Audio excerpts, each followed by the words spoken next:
Good morning girls. आज हम अपने पिछले चैप्टर को आगे बढ़ाएंगे जिसमें हमने किए थे भारत के परंपरागत वस्त्र, ट्रेडिशनल टेक्सटाइल्स ऑफ इंडिया। इसमें से कुछ हम पहले कर चुके हैं, जैसे बालूचरी, बांधनी, पटोला, चंदेरी, ब्रोकेड आदि। आज हम बात करेंगे एक नई वस्त्र की इक्कत।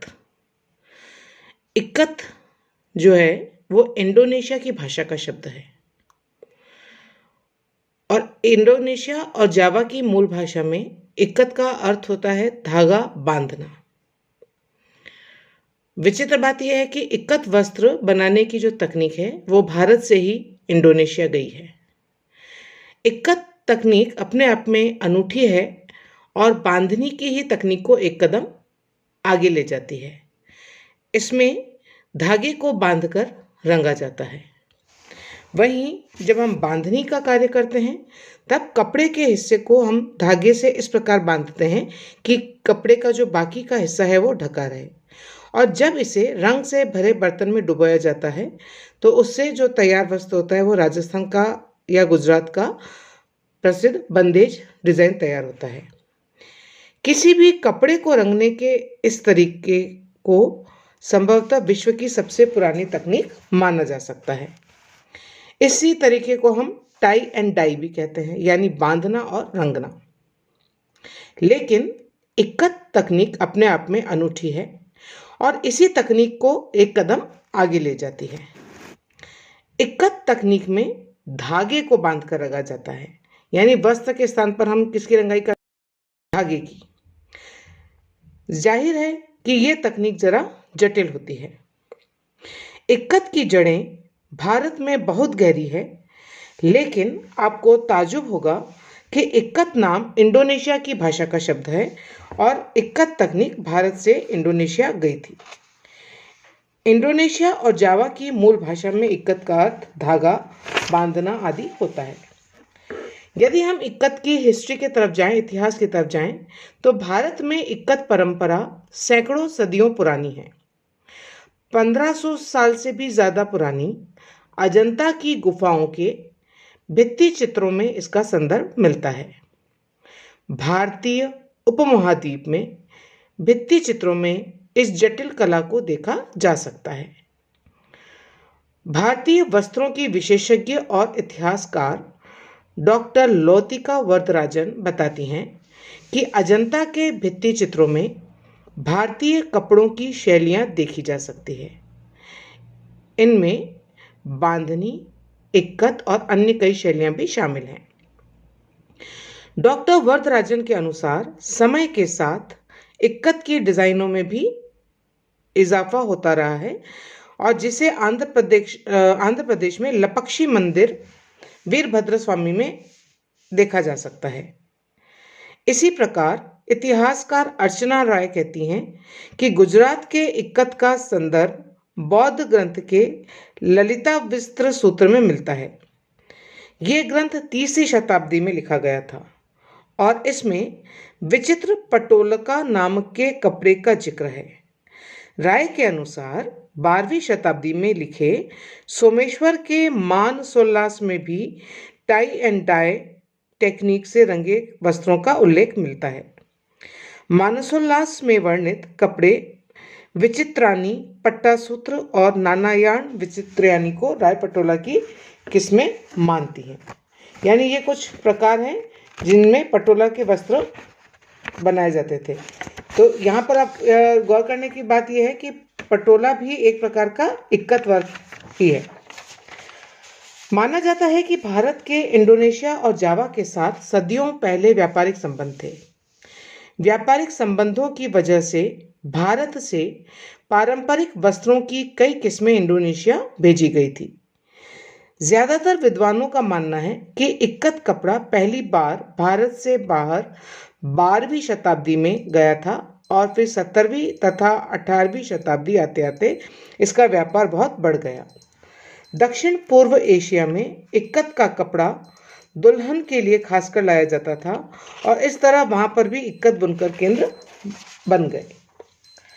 अमेरिका के स्वदेशी समुदायों में भी इक्कत देखा जा सकता है, जिससे लगता है कि इक्कत तकनीक वहां अपने आप विकसित हुई होगी। इक्कत पश्चिम एशिया के देश जैसे यमन और मध्य एशिया के देश जैसे उज्बेकिस्तान में भी पाया जाता है। इन देशों के इक्कत पर भारत के इक्कत का प्रभाव हो भी सकता है और नहीं भी हो सकता। आज भारत में इक्कत के 3 प्रमुख केंद्र गुजरात, उड़ीसा और तेलंगाना हैं। इन तीनों ही केंद्रों की अपनी अपनी तकनीक और शैली है। इक्कत कैसे बनता है? प्रश्न ये आता है कि इक्कत कैसे बनाया जाता है। तो ताना और बाना शब्द आप सब इन शब्दों से परिचित हैं, लेकिन हम इसका अर्थ नहीं जानते हैं। तो ये दरअसल बुनाई करते हुए धागों के नाम हैं। जो धागा करघे पर लगाया जाता है उसे ताना कहते हैं और जो धागा करघे के आर पार जाता है उसे बाना कहते हैं। यानी ताने से तो हम धागे को स्ट्रेट लंबवत उसको तान देते हैं और बाने को उसके अंदर से पिरोई या बुनाई हम उस बाने के धागे से करते हैं, जो कि हमारी हॉरिजॉन्टल होती है। इक्कत कला एक तरह से सूक्ष्म विज्ञान है। इस जटिल कला में काफी जोड़ तोड़ करना पड़ता है और डिजाइन को पहले कागज पर उतारा जाता है। इसके बाद डिजाइन को धागों में उतारा जाता है और फिर डिजाइन के अनुसार धागों को रंगा जाता है। इसके बाद धागे को करघे पर चढ़ाकर बुना जाता है और इक्कत को तैयार करते हैं। कपड़े को रंगने के लिए पारंपरिक रूप से वनस्पति और खनिज पदार्थों से बनाए गए रंगों का इस्तेमाल किया जाता था। रंगाई में नील के पौधे से बने गहरे नीले रंग और मजीठे से बने गहरे लाल रंग का प्रयोग होता था, लेकिन अब कई बुनकर केमिकल रंगों का इस्तेमाल भी इसमें करने लगे हैं। इक्कत 2 तरह का होता है, सिंगल इक्कत और डबल इक्कत। डबल इक्कत में ताना और बाना दोनों धागों को रंगा जाता है, जबकि सिंगल इक्कत में सिर्फ ताने को रंगा जाता है। डबल इक्कत सिर्फ भारत, जापान और इंडोनेशिया में ही बनाई जाती है। इक्कत का संबंध गणित से भी बताया जाता है। वॉशिंगटन के टेक्सटाइल म्यूजियम की रिसर्चर कैरोल बियर का कहना है कि गणित संबंधी ज्ञान भारत से पश्चिम एशिया और यूरोप पहुंचाने में इक्कत की भूमिका हो सकती है। कैरोल के अनुसार फीतों के पैटर्न, धारियों और रंगों के वर्गीकरण के लिए गणित आना जरूरी है। भारतीय कला और शिल्प पर हैंडमेड इन इंडिया नाम की किताब में लेखक MP रंजन और अदिति रंजन ने भारत में कई प्रकार के इक्कत के बारे में बताया है और ये भी बताया है कि कैसे इनका विकास हुआ। अलग अलग जगहों में इक्कत के अलग अलग नाम हैं। जैसे उड़ीसा में इसे बंधा कहा जाता है, गुजरात में इसे पटोला के नाम से जानते हैं और इसी प्रकार से आंध्र प्रदेश में इसे पगाड़ू बंधु कहते हैं। ठीक है, पटोला हम अलग से भी मैं आपको बता चुकी हूँ, लेकिन यहाँ पर मैं थोड़ा सा इसको रिपीट करूँगी इक्कत के संदर्भ में। तो गुजरात में बनने वाला पटोला भारत में सबसे मशहूर इक्कत वस्त्र है। पारंपरिक तौर से पटोला राजकोट और पाटन में बुना जाता है, लेकिन पाटन के सिल्क का पटोला खास है क्योंकि ये डबल इक्कत शैली में होता है, यानी इसमें ताना और बाना दोनों रंगा जाता है। पाटन की रानी की वाव की शिल्पकारी में भी पटोला कपड़े के नमूने देखे जा सकते हैं।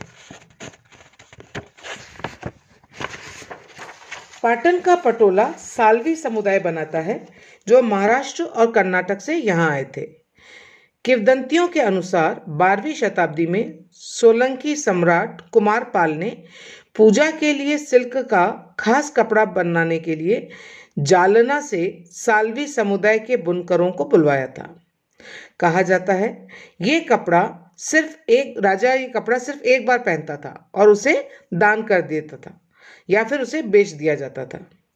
पाटन पटोला ज्यामितीय पैटर्न, फूलों का रूपांकन और सुंदर डिजाइन के लिए जाना जाता है। डबल इक्कत वाली पटोला साड़ी बनाने में बहुत समय भी लगता है और ये एक बहुत मेहनत का काम है। इस साड़ी को बनाने के 25 चरण तक हो सकते हैं, जो कि इसमें प्रयोग किए गए रंगों की संख्या पर निर्भर करता है। कई बार एक साड़ी बनाने में 1 साल भी लग जाता है और इसीलिए ये बहुत महंगी भी बिकती है। कभी कभी तो धागों को रंगने में ही 75 दिन तक यानी लगभग 2.5 महीने तक लग जाते हैं।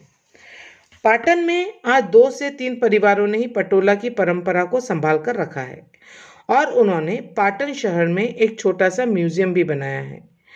ये परिवार ज्यादातर ऑर्डर मिलने पर ही पटोला की बुनाई करते हैं। पाटन पटोला का जो करघा होता है वो शीशम की लकड़ी का बना होता है और तीलियां जो है इसमें वो बांस की बनी होती हैं। ठीक है। दूसरा है आपका तेलंगाना का पागाड़ू बंधु। तो तेलंगाना में इक्कत को पागाड़ू बंधु के नाम से जाना जाता है और इसमें सबसे ज्यादा प्रसिद्ध है तेलिया रुमाल। इसकी बुनाई तेलंगाना के नलगोंडा और प्रकाशम जिले में होती है। तौलिया रुमाल को तेलिया रुमाल इसलिए कहा जाता है क्योंकि रंगने के पहले धागे को मुलायम करने के लिए तेल का प्रयोग किया जाता है और इसका आकार भी रुमाल जैसा चौकोर होता है। यहाँ तौलिया दुपट्टा भी बनता है जिसे मुस्लिम महिलाएं नकाब और पुरुष लुंगी की तरह इस्तेमाल करते हैं। तेलिया दुपट्टा साधारणतः लाल रंग का होता है और इस पर काली और सफेद रंग के चौकोर डिजाइन बने होते हैं। तेलंगाना में बनने वाले कपड़े को स्थानीय मछुआरे लुंगी की तरह इस्तेमाल करते हैं। 18वीं और 19वीं शताब्दी में इसका अरब के देशों में, बर्मा में जो कि अभी म्यांमार कहलाता है, और अफ्रीका में इसका खूब निर्यात होता था। इस क्षेत्र के गांव ने इसे बनाने की अपनी खुद की शैली विकसित करी है। पोचमपल्ली गांव में सिल्क की साड़ियां बनाई जाती हैं। पुट्टा पक्का में कॉटन और सिल्क की बेहतरीन साड़ियां बनती है और गट्टुपल, चौटुपल तथा कोयलागुड़म गांव में बनने वाला कॉटन और सिल्क सजावट तथा शर्ट बनाने में प्रयोग में लिया जाता है। इक्कत में ज्यामितीय डिजाइन, पट्टियां और बहुरंगी पैटर्न बहुत कॉमन या आम है। तेलंगाना की इक्कत परंपरा काफी चमकीली होती है और इसे बनाने में पूरा परिवार शामिल होता है। बुनकर डिजाइन और उद्देश्य में हर दिन बदलाव करते रहते हैं। तेलंगाना के बुनकर बहुत कल्पनाशील हैं और यही वजह है कि विश्व के बाजारों में इसकी बहुत अधिक मांग है। इनका सामान व्हाइट हाउस तक पहुंच चुका है। और लास्ट में आता है आपका उड़ीसा का बंधा, जो कि अगेन इक्कत का प्रकार है। तो उड़ीसा में स्थानीय इक्कत शिल्प को बंधा कहा जाता है। इसका काम खासकर संबलपुर जिले में और कटक तथा बरगढ़ जिले के कुछ गांव में होता है। उड़ीसा में सिंगल इक्कत की ही बुनाई होती है। हालांकि सक्तापुर एक अपवाद है जहां डबल इक्कत की बुनाई होती है। सक्तापुर के डिजाइन पर चौपड़ के खेल का प्रभाव दिखता है। इसमें लाल और सफेद रंग के चौकोर डिजाइन बनी होती है और बाहरी लाइनें जो होती हैं वो काले रंग की होती हैं। उड़ीसा की इन इक्कत साड़ियों को संबलपुर साड़ियां भी कहा जाता है और इन साड़ियों को तीज त्योहारों में पहना जाता है और इन पर समृद्धि के प्रतीक के रूप में बतख, मछली, कमल, शंख, हाथी, मंदिर, हिरण आदि बने होते हैं। इन प्रतीकों का संबंध स्थानीय परिवेश, शादी की रस्मों से और पूजा से होता है।